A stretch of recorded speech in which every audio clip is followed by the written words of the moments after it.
Glória ao Pai, ao Filho e ao Espírito Santo, como era no princípio, é agora e será para sempre. Amém. Muito obrigado pelas orações, por esta verdadeira teia que formamos aqui para rezar uns pelos outros, umas pelas outras, e pelo nosso país. As pessoas se manifestam via WhatsApp e também aqui ao fazer comentários, tanto aqui no YouTube, no canal Cartas Proféticas, no canal Espiritualidade Revolucionária, como no Instagram. Continuemos a rezar uns pelos outros. Se quiserem me contar as experiências que vivenciam nas vidas de vocês, fiquem à vontade. Se não quiserem que eu publique, é só me comunicar também. Muito obrigado. O Evangelho para este domingo, 13 de agosto de 2023, é o de São Mateus, no capítulo 14, do versículo 22 ao 33. Leiam, por favor, após darem pause aqui, conversem uns com os outros, umas com as outras, se estiverem mais de uma pessoa aí na leitura, e nos encontraremos logo a seguir a vinheta para a reflexão do Evangelho.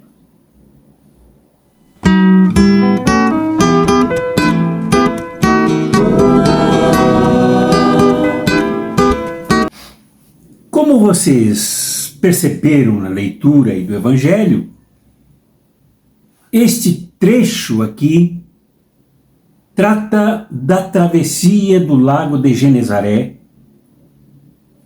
pedida, recomendada, orientada por Jesus. Nessa travessia, bastante simbólica e significativa, inclusive para os nossos dias, se percebe várias coisas importantes. Ali o barco é sacudido pelas ondas do lago que o Evangelho de Mateus chama de mar. E lá ao longe se percebe uma figura humana caminhando sobre as ondas revoltas e os ventos que sopram com força. Quando todos, apavorados, amedrontados, temendo a morte que se avizinha, gritam: é um fantasma! No entanto, era Jesus que se aproximava do barco. Entendamos um pouco a realidade a partir da qual este Evangelho é escrito e para a qual ele é remetido. Lembremos que nesse capítulo 14, nos primeiros versículos, fala-se do assassinato, da decapitação por Herodes de João o Batista. E quando o povo comenta sobre as curas de Jesus,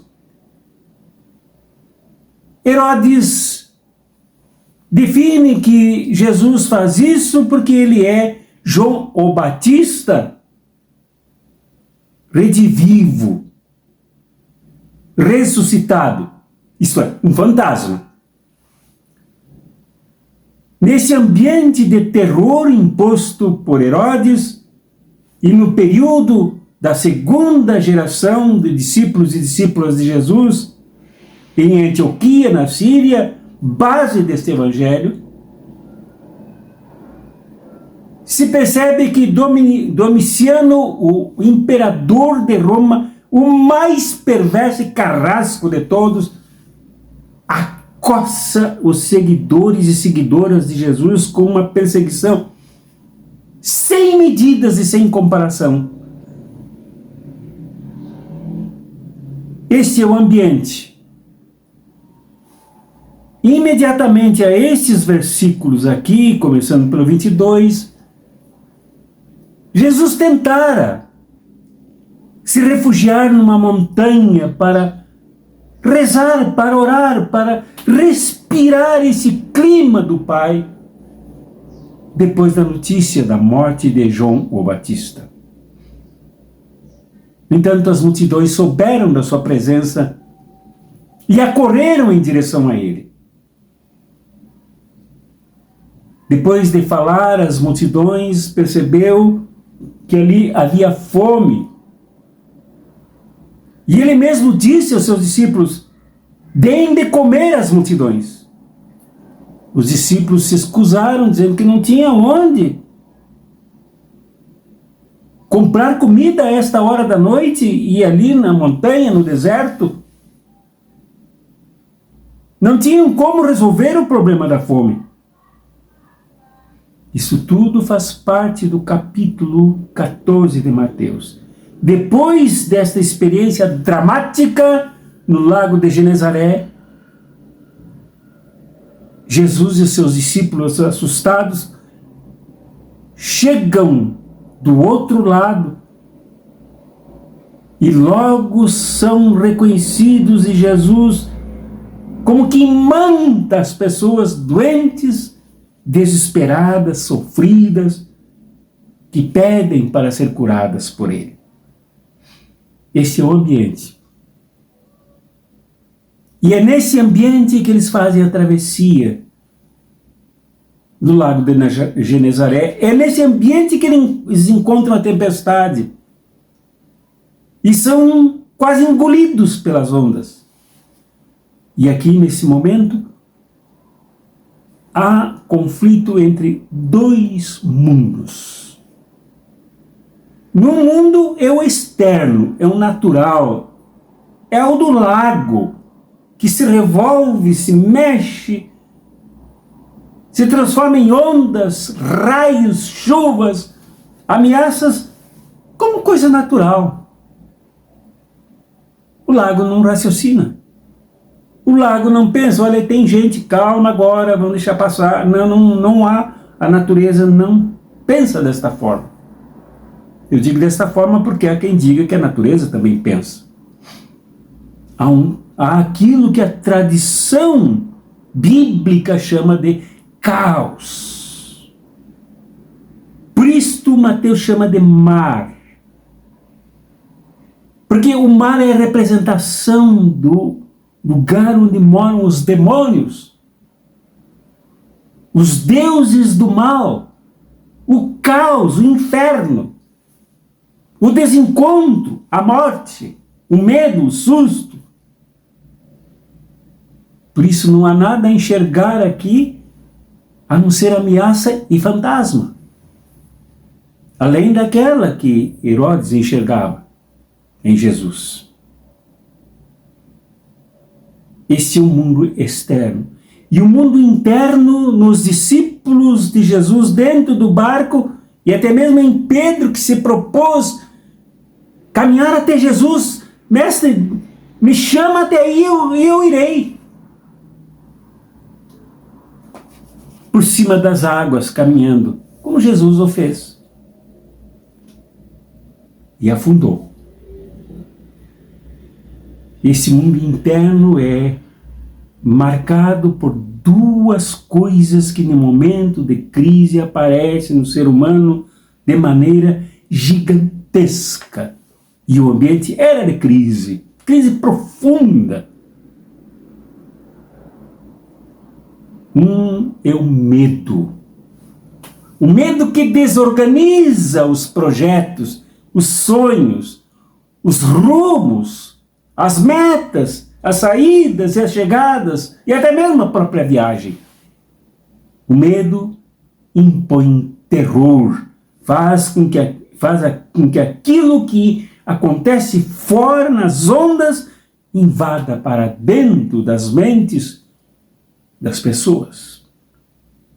E a dúvida que se baseia na discussão da comunidade, a comunidade que enfrentava perseguições atrozes, como eu informei, faziam os discípulos ter dúvidas se realmente seguiam Jesus de fato, aquele que era prometido como Messias.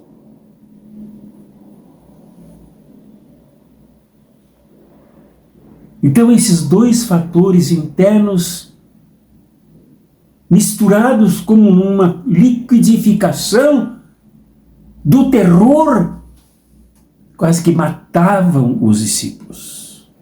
O medo e a incerteza, a dúvida. A dúvida que confunde, a dúvida que imprecisa, a dúvida que põe no fundo do mar tudo em que se cria antes. Quando Jesus, então, invocando a sua missão divina, reconhecido por Pedro e pelos discípulos na barca, tu és mesmo o Filho de Deus, invocando esse projeto divino, ele coloca ordem no caos. Afasta o medo, diminui a dúvida, estende a mão para Pedro, e quando entra na barca, tudo se acalma e a travessia é completada. Como Deus, no Velho Testamento, segundo narrativa da criação em Gênesis, colocou ordem no caos, a noite para um determinado momento, dia para outro momento. Enfim, a terra para um lado, as águas para outro. Agora Jesus coloca ordem nas mentes perturbadas, sacudidas pelo ambiente que os discípulos viviam. Este barco é consenso entre os pesquisadores e pesquisadoras que esse barco é o símbolo da comunidade de Mateus. Realmente sacudida por todas as forças contrárias que procuravam também perturbar com medo e dúvidas as mentes dos seus membros, porque a crise era catastrófica. O Império Romano afundava em sangue, provocava sangue e ele mesmo se afundava em sangue.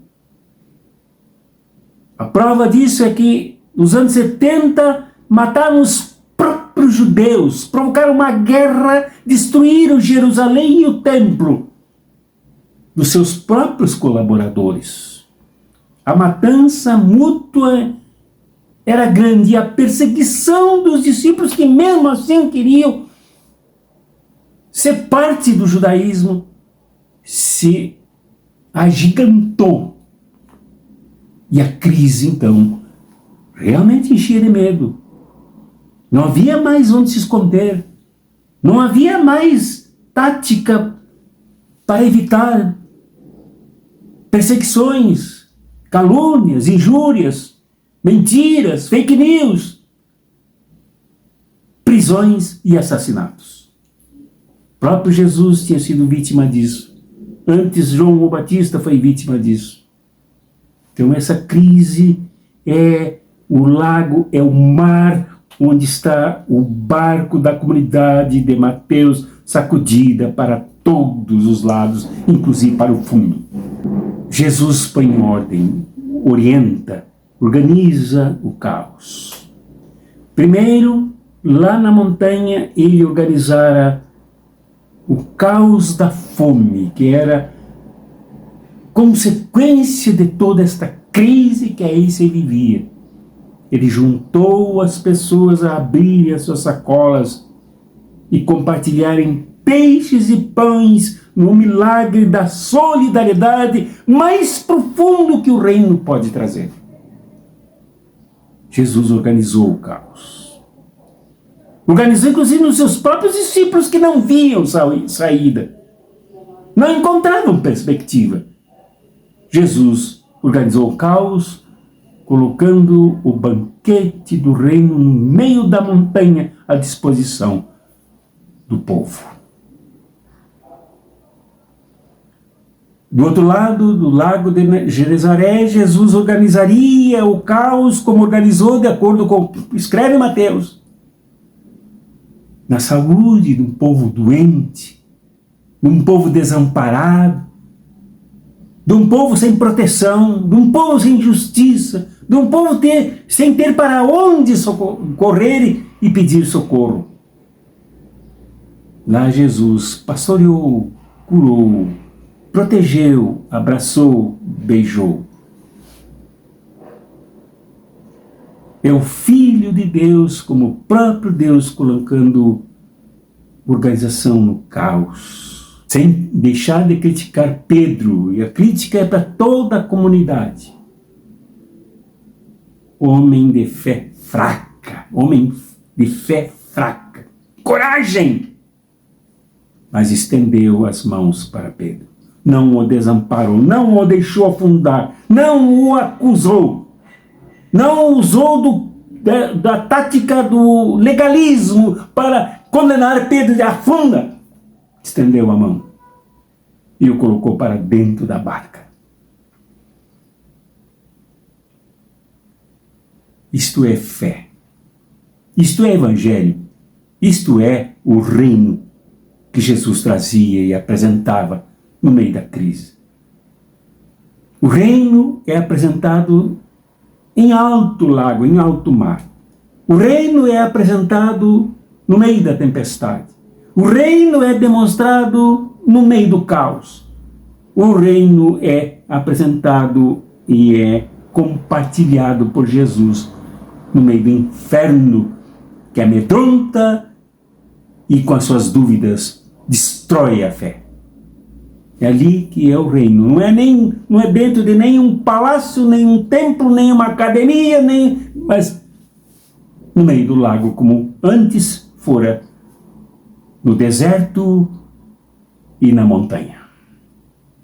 O reino aflora e explode lá onde a crise se abate de maneira mais cruel e desumana.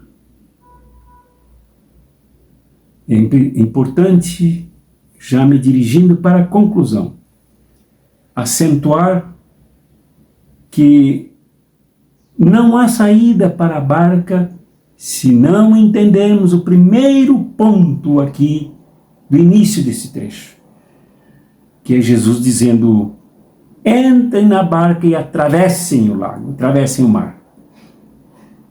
Jesus é que tem a palavra, Jesus é que tem a orientação, Jesus é que é a base, Jesus é que sabe que o momento é pedagógico, é educativo, é preciso enfrentar as ondas. Sabe o que quer. E é Jesus que no momento mais crucial é aquele que emerge no meio da escuridão da madrugada para estender as mãos e colocar organização no caos. E é Jesus que que vai com a barca e dirige a barca, dirige os barqueiros até onde a missão do reino precisa continuar no meio dos destroçados. Então, é preciso que nós nos demos conta do seguinte: esta experiência evangélica dos discípulos de Jesus, esta experiência do reino dos discípulos de Jesus, no meio da barca da comunidade sacudida, historicamente sacudida, é preciso nunca, jamais deixar de escutar Jesus quando ele diz que é preciso entrar na barca, que é preciso da comunidade da fé, que é preciso, que é necessário que realmente atravessemos as ondas. É preciso escutar Jesus sem jamais nos afastarmos. E é preciso não confundir Jesus com fantasmas, nem aqueles de Herodes e nem um outro qualquer das mitologias. É preciso entender Jesus como Jesus e não como um outro ser qualquer. Nós vivemos numa crise hoje tremenda. No Brasil ainda não saímos e custaremos a sair, não tenho certeza de que sairemos dessa crise tão já. Que é uma crise ciclótica, monstruosa. É a crise do capitalismo que fale cada vez mais, mas não cai sozinho, não cai como moeda, não cai como símbolo, mas cai como um império paquidérmico poderoso, matando, destruindo, perseguindo milhões por debaixo de suas patas. O momento é difícil.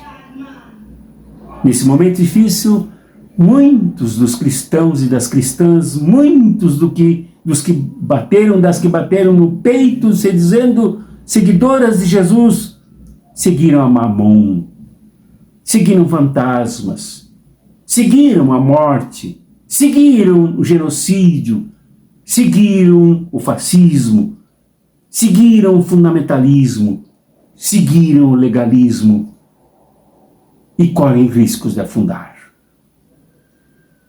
Por isso é necessário que escutemos Jesus sobre o momento e sobre que barca apanharmos para a travessia. E não quem acha que é dono da verdade, quem é dono de comunidades, que é dono de igreja. O único que entende do reino de Deus é o próprio Jesus. E por último, é preciso que curemos os nossos medos e as nossas incertezas, que momentos como este nos espancam, nos maltratam, nos judiam, nos acovardam, nos embotam, nos desnaturalizam como pessoas que deveríamos ser sempre aquelas que sabem para que lado está Jesus, em que lugar está Jesus, qual a classe que Jesus assumiu, qual o lugar que Jesus assumiu no mundo. Nunca nos perdermos dele e nunca permitirmos que ele nos peca. E por último, ainda nesta conclusão, nunca perdermos o senso de comunidade, que muitas vezes até nem depende de denominação, mas depende da fidelidade a Jesus e ao seu Evangelho. É isto que nos ajuda a encontrar a calmaria do barco, no barco, na travessia desta crise gigantesca que nós vivemos. Crise que não é fala minha. No mundo com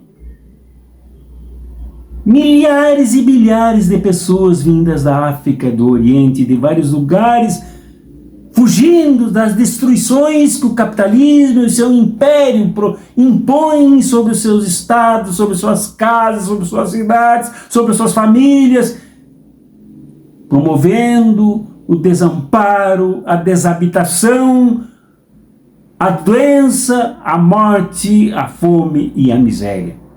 Nós vemos isso todos os dias na mídia. Isto é o mar revolto no mundo atual onde vivemos.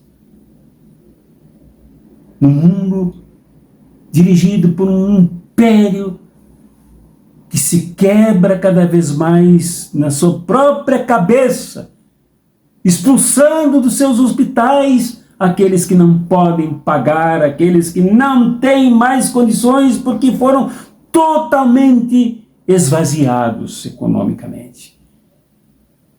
E são despejados, negros e negras perseguidos, porque outrora foram arrancados da África como escravos.